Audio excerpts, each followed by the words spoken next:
हाँ मेरे प्यारे बच्चों, पिछले दिन हम त्रिकोणमिति को समाप्त कर दिए। सर्वसमीकरण का तमाम सिद्ध करने वाले क्वेश्चन हम लोग लिए, उसको हल किए, कंप्लीट हुआ। इसके आगे जो अगला चैप्टर है वह त्रिकोणमिति से रिलेटेड त्रिकोणमिति के कुछ अनुप्रयोग, सम एप्लीकेशन ऑफ ट्रिग्नोमेट्री।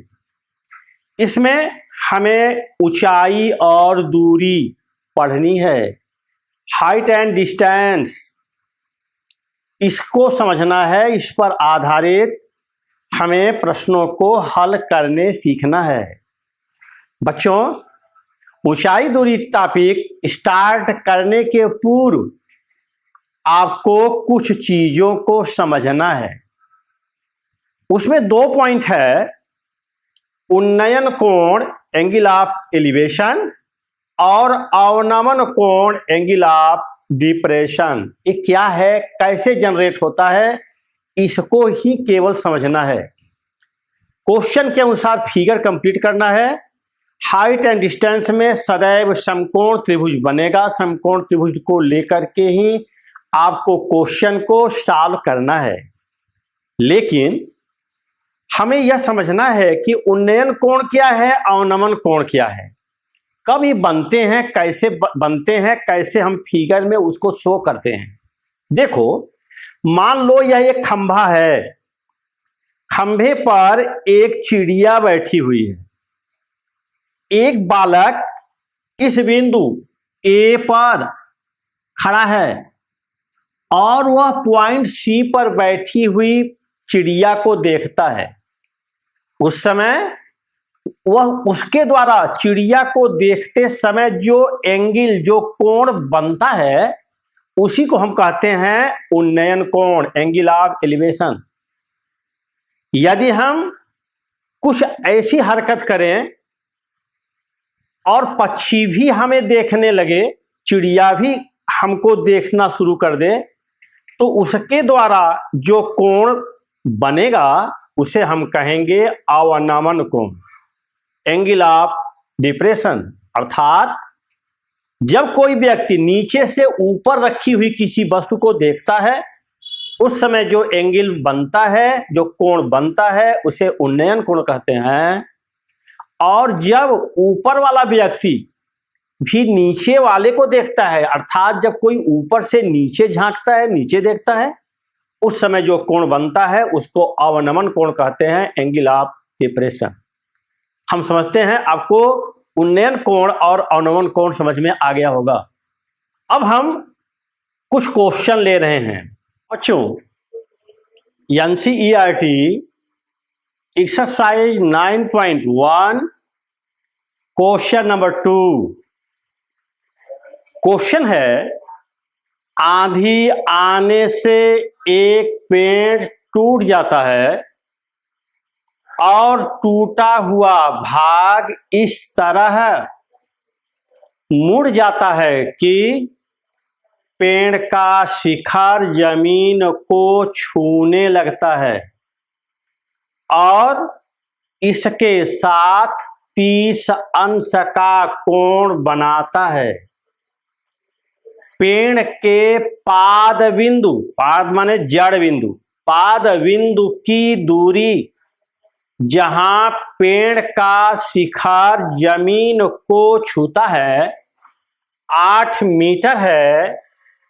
पेड़ की ऊंचाई ज्ञात करो। बच्चों, हाइट एंड डिस्टेंस के जितने भी क्वेश्चन हैं उसका फिगर ही महत्वपूर्ण है। पहले हम उसका जो फिगर है, डायग्राम, वह सटीक बना दें। जैसे यहां पर मान लिया गया है कि यह बीसी एक पेड़ है, वृक्ष है, जिसकी पूरी हाइट, ऊंचाई हमने मान ले रहे हैं यक्ष है। यह मान लिया गया कि बिंदु डी से आंधी आने पर यह ऊपर का शिखर टूटकर जमीन पर झुक गया। यही ऊपर वाला पोर्शन हवा के तेज झोंके से टूटा और यह जमीन पर ऐसे आ लुढ़का। और यह जमीन के साथ 30 अंश का कोण बना रहा है। क्लियर? और इस शिखर की पेड़ के पाद बिंदु से जो दूरी है वह कितनी है? 8 मीटर है। हमें इस वृक्ष की ऊंचाई अर्थात वैल्यू ऑफ एच ज्ञात करना है। जितने भी ऊंचाई दूरी के क्वेश्चन होंगे उसमें सर्वप्रथम चित्र को बहुत ही सफाई से और स्पष्ट तरीके से आपको खींचना है। इसके बाद हम मानेंगे, माना कैसे हल करते हैं, देखो हल। माना पेड़ कोष्टक में BC की ऊंचाई h मीटर है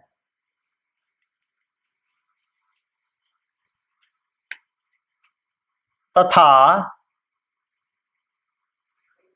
BD बराबर x, माना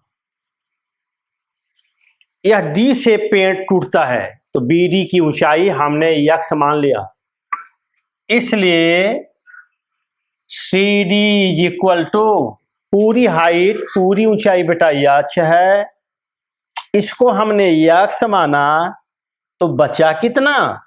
इतने में से इतना को घटा दो अर्थात h minus x। CD is equal to h minus x। चूंकि यह CD ही टूटने के पश्चात जमीन पर आकर रुका, अर्थात स्पष्ट है कि CD की लंबाई बराबर AD की लंबाई। चूंकि AD बराबर CD बराबर h माइनस x, क्योंकि यही भाग जमीन टूटकर जमीन पर आकर के रुका हुआ है तो जो यह ऊंचाई होगी वही यह लंबाई होगी। हम समझते हैं इतना आपको क्लियर हो गया होगा। हाँ बच्चों, देखो आगे अब कैसे इसको सॉल्व करते हैं। सॉल्व करने का तरीका यह है, हाइट एंड डिस्टेंस को सॉल्व करने का प्रोसेस सदैव समकोण त्रिभुज ही लेना है। यहां पर खैर एक ही त्रिभुज ही बना है, आपको और भी क्वेश्चन ऐसे मिलेंगे जिसमें एक से ज्यादा त्रिभुज बनेंगे और आपको सदैव समकोण त्रिभुज लेना है। जैसे मैंने लिया समकोण त्रिभुज ABD में हमने tan 30 डिग्री लिया। बच्चों के मन में आता है कि tan, क्या कोई नियम है क्या tan लेने का, कि cos लेने का, कि sin लेने का? आप अपनी सुविधा के अनुसार जो चीज आपको ज्ञात करना है उस हिसाब से लेना होता है। जैसे हमारे मन में आया कि पहले हम x वैल्यू ऑफ x पता करें, तो हमने मन में आया कि लंब बटे आधार, अगर इसको लेते हैं तो आधार होगा, यह लंब होगा, तो हमें लंब भुजा निकालनी है। तो लंब बटे आधार मैंने लिखा, लंब बटे आधार को क्या बोलते हैं? tan। इसलिए हमने इस कोण का tan लिया। बात ध्यान देना, कोशिश यह करनी होती है कि जो राशि अज्ञात हो उसको त्रिकोणमितीय अनुपात इस प्रकार से लो कि वह ऊपर रहे तो और सुविधा होती है। हर में न जाए तो और अच्छा है, अगर चला भी गया तो कोई बात नहीं है, लेकिन कोशिश करो कि अंश में ही अज्ञात राशि रहे तो ज्यादा बेहतर है। तो हमने लिया tan 30 इज इक्वल टू लंब BD बटे आधार AB इज इक्वल टू लंब BD का मान x, आधार AB का मान 8। फिर हमने मान भरा tan 30 degree is equal to, हमें याद होना चाहिए, प्रैक्टिस करते करते रट लो, 1/√3 इज इक्वल टू x/8। तिरछे गुणा कर दो तिरछे गुणा कर दो। 8 एकम 8 बटे करनी में 3, यह वैल्यू ऑफ यक्स हमें प्राप्त हुआ। इसे हम समीकरण नंबर 1 इक्वेशन नंबर 1 डाल के छोड़ दिया। अब देखो हमें तो यच निकालना है, अभी हमने यक्स पाया। यच हमारे इस कर्ण भुजा में पड़ा हुआ है, हमें यच निकालना है और हमें यह भुजा ज्ञात है। इसका मतलब हमें इन दोनों का अनुपात लेना चाहिए। क्लियर? अब कोई विद्यार्थी चाहे ए बी बटे ए डी वाला अनुपात ले, आधार बटे कर्ण ले, और चाहे कर्ण बटे आधार ले, वह उसकी इच्छा है। दोनों करेक्ट है, कोई दिक्कत नहीं है। चाहे आधार बटे कर्ण ले लो, चाहे कर्ण बटे आधार ले लो। हम यहां पर लिए पुनः समकोण त्रिभुज ए बी डी में हमने सेक ले लिया कर्ण बटे आधार, कि जो अज्ञात है वह ऊपर रहेगा तो जल्दी से कैलकुलेट हो जाएगा, उलटना नहीं पड़ेगा हमें। सेक 30 डिग्री तो वही चीज है। Sec 30 degree is equal to कर्ण ए डी बटे आधार ए बी। ये कहां से आया? ये फार्मूला है, आपको याद है ना? पीछे मैंने बताया था सेक बराबर कास का उल्टा, कास होता है आधार बटे कर्ण, सेक होता है कर्ण बटे आधार। क्लियर? तो एकदम। अब मान भरो, A D value of A D is equal to H minus X, आधार A B is equal to 8। Sec 30 degree का मान आ गया यहां पर। जिसको याद नहीं होगा उसका सवाल यहीं फंस जाएगा, रुक जाएगी गाड़ी। इसलिए मान आपको याद करना है, या तो फंसने पर जो ट्रिक बताया गया है उस ट्रिक से आपको मान को खोज लेना है। सेक 30 डिग्री का मान होता है 2 बटे करनी में 3। काश 30 अंश का उल्टा सेक 30 का मान होता है। कर्ण एडी का मान यच माइनस यक्स बटे 8, या हमने तिरछे गुणा किया, 8 का तिरछे गुणा किया, यह हुआ H minus X is equal to 8 दूनी 16 बटे करनी में 3। Equation number 2। अब इससे और इससे सहायता से हमें यच का मान निकाल लेना है। अब हम क्या करेंगे? कहेंगे समीकरण 1 से यक्स का मान यानी यक्स इज इक्वल टू 8/√3 समीकरण 2 में रखने पर, अर्थात समीकरण 1 से यक्स का मान 2 में भर दो।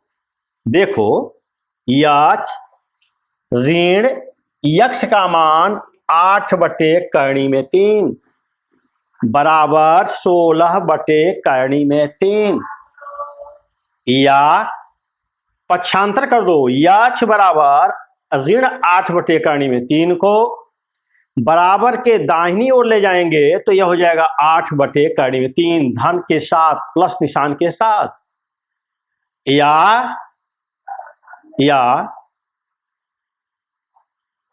यहां पर यच बराबर हर बराबर है तब अंश जुड़ जाएंगे।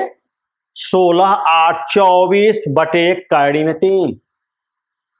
यह लाइन क्लियर करना, हर बराबर अंश जोड़ दो, 24 बटे करनी में 3। अब इसे सॉल्व करने का तरीका है, इस कंडीशन में आंसर स्वीकार नहीं किए जाएंगे, हर का परिमेयकरण करना पड़ेगा। परिमेयकरण का मतलब है कि करनी को समाप्त करने का उपाय। कैसे करते हैं? अगर करनी में 3 नीचे है तो करनी में 3 से ही अपने मन से नीचे ऊपर गुणा कर दो। तो ऊपर आया 24 करनी में 3, नीचे गुणा करोगे करनी में 3 का गुणा करनी में 3, करनी में 9, 9 का वर्गमूल 3। हम लोग बच्चों को सिखाते हैं कि करनी में 3 2 बार है तो करनी उड़ जाएगी, बचा 3। लेकिन कॉन्सेप्ट क्या है? करनी में 3 3 के 9, 9 का वर्गमूल 3। 3 को काट दो, 3 से 24 को, 3 बटे 24 8 करनी में 3। यदि क्वेश्चन में करनी में 3 का मान नहीं दिया हुआ है तो यही फाइनल आंसर है, यही फाइनल आंसर है, 8 करनी में 3 मीटर। परंतु यदि क्वेश्चन में करनी में 3 का मान दिया गया है, करनी में 3 का मान 1.732, लेकिन इस किताब में मैंने देखा कि दिया गया है करनी में 3 इज इक्वल टू 1.73, तो हमने ले लिया h is equal to 8 into 1.73। इनका गुणा कर दिए तो आ गया, गुणा करने पर, गुणा करने आपको आता है, h बराबर 13.84 मीटर। अर्थात पेड़ की ऊंचाई 13.84 मीटर। कर्णी में 3 का मान नहीं दिया रहेगा तो पेड़ की ऊंचाई 8, कर्णी में 3 मीटर। करेक्ट, समझ गए होंगे आप। देखो question number 5, exercise 9.2 NCERT. Question है, भूमि से 60 मीटर की ऊंचाई पर एक पतंग उड़ रही है। पतंग में लगी डोरी को अस्थायी रूप से भूमि के एक बिंदु से बांध दिया गया है। भूमि के साथ डोरी का झुकाव 60 अंश है। यह मानकर कि डोरी में कोई ढील नहीं है, डोरी की लंबाई ज्ञात कीजिए। बच्चों, आपका सवाल आधा हल हो जाता है उस समय जब आप फिगर बढ़िया से बना के समझ लेते हो। फिगर गलत तो क्वेश्चन चेक करने का कोई औचित्य नहीं, इसलिए फिगर बिल्कुल क्लियर हो। यह एक पतंग हवा में उड़ रही है। यह पतंग में लगी डोरी है जो चित्र में AC के द्वारा प्रदर्शित है। पतंग की ऊंचाई, पतंग कर रहा है जमीन से 60 मीटर की ऊंचाई पर है। ऊंचाई हमेशा लंबवत होती है गणित में, मैथमेटिक्स में। यह ऊंचाई है, यह है 60 मीटर। तो कह रहा है डोरी की लंबाई बताओ। एकदम सिंपल क्वेश्चन है, ये सब 1 नंबर 2 नंबर के क्वेश्चन है। ध्यान दो, चित्र में AC हल कैसे करेंगे। चित्र में AC पतंग की डोरी है, माना AC बराबर x है। BC बराबर 60 मीटर दिया है, कोण BAC 60 अंश दिया गया है, झुकाव 60 अंश है, यानी कोण यह 60 अंश है। समकोण त्रिभुज ABC में यहां पर लंब भुजा और कर्ण भुजा मालूम है, तो लंब और कर्ण के अनुपात साइन को ले लो चाहे कोसेक को ले लो। हमने साइन ले लिया, कोई लड़का कोसेक ले सकता है। साइन 60 अंश बराबर लंब BC बटे कर्ण AC। Value of BC is equal to 60 by value of AC is equal to x। Sine 60 degree का मान कर्णी में 3/2 बराबर 60 बटे x, या हमने इसे उलट दिया, यह हुआ 2 बटे कर्णी में 3 बराबर x बटे 60, उलट दिया। या अब हमने 60 का 2 में तिरछे गुणा कर दिया, यह हुआ 60 दूनी 120 बटे कर्णी में 3 बराबर x, या x बराबर 120 बटे कर्णी में 3। कर्णी में 3 नीचे है, हर में है, उसे हटाने के लिए हम हर का परिमेयकरण करते हैं। कर्णी में 3 से ही नीचे और ऊपर हम गुणा कर देंगे। ठीक, यह हो जाएगा 120 कर्णी में 3, यहां हुआ कर्णी में 9, 3 त्रिके 9, 9 का वर्गमूल 3। 3 से 120 को काटेंगे, 3 चौके 12, 40 कर्णी में 3 मीटर। यह आंसर है। यदि वैल्यू ऑफ √3 दिया गया है क्वेश्चन में तो, अगर नहीं दिया हुआ है तब यही आंसर।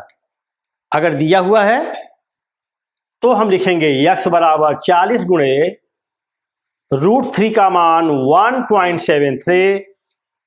जब इनका गुणा करेंगे तो यह हो जाएगा 69.20 मीटर। 4 का गुणा करके 1 जीरो बढ़ा दो, 2 अंक पर दशमलव लगा दो, आया 69.20 मीटर। इस प्रकार यह भी आंसर है और यह भी आंसर है। क्लियर? हम समझ रहे हैं कि आपको जरूर समझ में आ रहा होगा। अब क्वेश्चन नंबर 1 से क्वेश्चन नंबर 5 के बीच में जो क्वेश्चन छूटे हुए हैं और एनसीईआरटी बुक में जो एग्जाम्पल है उसे होमवर्क के रूप में आपको सॉल्व करना है, क्योंकि ये सब टॉपिक ऐसे हैं कि इनकी प्रैक्टिस बहुत अच्छी करनी पड़ती है, तब आपको क्लियर होता है। यदि आप एक सवाल 2 सवाल लगा के छोड़ दोगे तो हमेशा कंफ्यूज रहोगे और फिगर तुम्हारा कंप्लीट ही नहीं बना पाओगे, नहीं हल कर पाओगे। इसलिए जितने भी एग्जाम्पल हैं और जो क्वेश्चन 1 से 5 के बीच में छूटे हुए हैं उसे तुम्हें होमवर्क में सॉल्व करना है। ठीक है?